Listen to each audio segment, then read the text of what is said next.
இன்னைக்கு நம்ம என்ன பார்க்க போறோம் சொல்லி பார்த்தோம்னா, மாதங்களில் நான் மார்கழியாக இருக்கிறேன் என்று கிருஷ்ண பரமாத்மா ஏன் சொன்னார் அப்படிங்கிற ஒரு கேள்விக்கான விடையைத்தான் பார்க்க போகிறோம். அதாவது மிகவும் வசத்தியான ஒரு விஷயத்தை பற்றி பேசுகிறா இல்லையா இங்கே. நம்ம கால அளவு அப்படின்னு எடுத்துக்கும் பொழுது, ஒரு நாள் பொழுது அப்படின்னு எடுத்துக்கும் பொழுது, ஒரு நாளிலே அந்த பிரதோஷ காலம்னு சொல்கிறோம் இல்லையா, தினப்பிரதோஷம்னே சொல்லுவா. மாலை நேரத்திலே இந்த சாயங்காலம் 4:06ங்கிறது ரொம்ப ரொம்ப விசேஷம்பா. ஆனால் அதை விட விசேஷம் எதுன்னு சொல்லி பார்த்தோம்னா, அந்த பிரம்ம முகூர்த்தம் என்று சொல்லப்படக்கூடிய அதிகாலை பொழுதிலே இருக்கக்கூடிய அந்த அதிகாலை 4:30 மணிலேருந்து 6 மணி சுமாருக்கு வர்றது இல்லையா, அதனைத்தான் பிரம்ம முகூர்த்தம் என்றே சொல்கிறார்கள். இந்த பிரம்ம முகூர்த்தம் என்பது மிகவும் விசேஷம் சொல்றார். அதே மாதிரி ஒரு பக்ஷம் என்று வரும் பொழுது இந்த திதிகளிலே மிகவும் விசேஷமான திதி எதுன்னு சொல்லி பார்த்தோம்னா அது ஏகாதசி திதியை சொல்கிறார்கள். இப்படி இந்த கால அளவுகளிலே எது ரொம்ப விசேஷம்னு பார்க்கும் பொழுது மாதங்களிலே மார்கழி என்பது மிகவும் விசேஷமாக பார்க்கப்படுகிறது. அப்படி என்ன சார் அந்த மார்கழிக்கு ஒரு ஸ்பெஷல் அப்படின்னு சொன்னால், இந்த மார்கழியை மார்கசிர என்று அழைப்பார்கள் வடமொழியிலே. மார்கசிர மாதம் என்று அதற்கு பெயர். மார்க்கம் என்றால் வழி, அதிலே மார்க சிர அப்படின்னு சொல்றார். ஒரு சீரான வழியை காட்டுகின்ற மாதம். எதற்கு?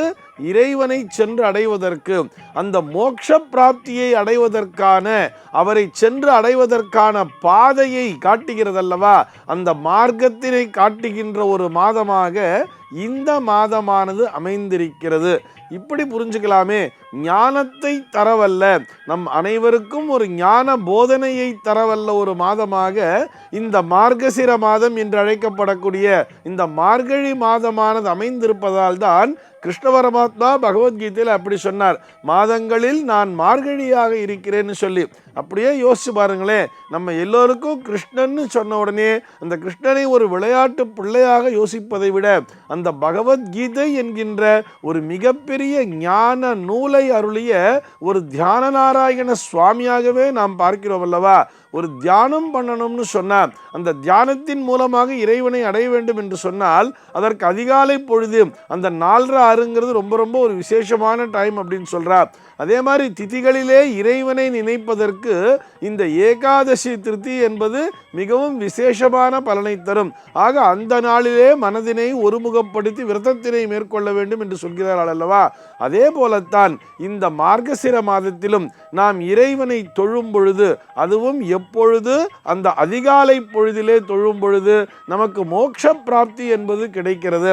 அதனால தான் இந்த மாதத்திலே வரக்கூடிய அந்த ஏகாதசி திதியை வைகுண்ட ஏகாதசி என்றே சொல்கிறார்கள் அல்லவா. அதனால்தான் அன்னைக்கு மட்டும் அந்த பரமபத வாசல் அப்படிங்கிறது திறக்கிறது. அந்த பரமபத வாசலில் வழியாக நாம் இறைவனையே தரிசிக்கிறோம் அல்லவா. ஒவ்வொரு ஆலயத்திலுமே இது விசேஷமாக கொண்டாடுறா. வைகுண்ட ஏகாதசி சொர்க்கவாசல் திறப்புன்னே சொல்றா இல்லையா. இப்படி அந்த மாதம், இந்த மார்கழி மாதம் என்று அழைக்கப்படக்கூடிய இந்த தனுர் மாதமானது மிகவும் விசேஷமான பலனை தருகிறது. எந்த நேரத்தில்னு சொல்லி பார்த்தோம்னா அதிகாலை பொழுதிலே. இந்த மார்கழி மாதமானது தேவர்களினுடைய பிரம்ம முகூர்த்த காலமாக அமைந்திருக்கிறது. நம் எல்லோருக்கும் ஒரு வருட காலம் என்பது தேவர்களை பொறுத்தவரை ஒரு நாள் மட்டும்தான். அதுவும் இந்த தட்சிணாயனம் என்பது தேவர்களினுடைய இரவு பொழுதாக இருக்கிறது. அதிலும் இந்த மார்கழி மாதம் என்பது அதிகாலை பொழுதாக அவர்களுக்கு அமைகிறது. அந்த கால அளவு கணக்கு பண்ணும் பொழுது விடிய காத்தால் அந்த 4 மணிலேருந்து 6 மணிக்குள்ளாக தேவர்களுடைய நேரமாக இந்த மார்கழி மாதமானது பார்க்கப்படுகிறது. தனுர் மாதம் என்று சொன்னாலே சூரியனானவர் தனுர் ராசியிலே சஞ்சரித்து கொண்டிருப்பார். அதுவும் தனுர் ராசி என்பது ஒரு குருவினுடைய ராசி. அந்த குருவினுடைய ராசிக்குள்ளாக இந்த ஆன்மகாரகனாகிய இந்த சூரியன் சென்று வசிக்கும் பொழுது, அதாவது இந்த சூரியன் குருகுல வாசத்தில் இருப்பதாக நாம் தெரிந்து கொள்ள வேண்டும். அந்த குருவின் மூலமாக அந்த ஆன்மகாரகன் ஞானத்தினை பெறுகிறார். அவர் மூலமாக நாமும் ஞான ஒளியினை பெற்று கொண்டிருக்கிறோம் என்பதுதான் அதற்கான பொருள். ஆக இந்த தனுர் மாதம் என்பது இந்த மோட்ச பிராப்தியை தரவல்லது. பீடு உடைய மாதம்னு இதை சொல்றார். பீடுன்னு சொன்னா பெருமைன்னு அர்த்தம். இப்படி பெருமை மிகுந்த மாதமாக இந்த மார்கழி மாதமானது இருக்கிறது என்பதைத்தான் பகவான் தன்னுடைய பகவத்கீதையிலே இப்படி சுட்டி காட்டியிருக்கிறார். அதனால்தான் அதிகாலை பொழுதுல பார்த்தோம்னா இந்த பஜனை பாடல்களை பாடுகிறார்கள். அதன் மூலமாக இறைவனை காண முடியும் என்று நம்புகிறார்கள். இதற்கு உதாரணம் நம்முடைய ஆண்டாள் நாச்சியார் தானே. காலங்காத்தால எழுந்து அந்த திருப்பாவை பாடல்களை, அதுவும் எப்படி முதல் பாடலே பார்த்தோம்னா மார்கழி திங்கள் மதி நிறைந்த நன்னாளால்னு சொல்லி பாடுறா. மதின்னு சொன்னா சந்திரன் என்று எடுத்துக்கொள்ளலாம். அதே நேரத்திலே நம்முடைய புத்தி என்றும் புரிந்து கொள்ளலாம் அல்லவா. நம்முடைய மதியானது அங்கே நிறைகிறது. எப்படி? இந்த மார்கழி திங்களிலே.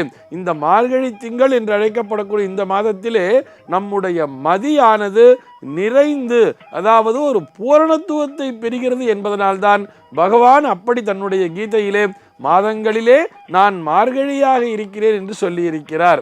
இது போன்ற சந்தேகங்கள் உங்களுடைய மனதிலும் தோன்றலாம். உங்கள் மனதிலே தோன்றுகின்ற சந்தேகங்களை கீழே உள்ள வாட்ஸ்அப் எண்ணிற்கு அனுப்புங்கள். நம்முடைய அர்த்தமுள்ள ஆன்மீகம் பகுதியில் அவை பற்றி விரிவாக விவாதிக்கலாம். சர்வே ஜனாஹ சுகினோ பவந்து.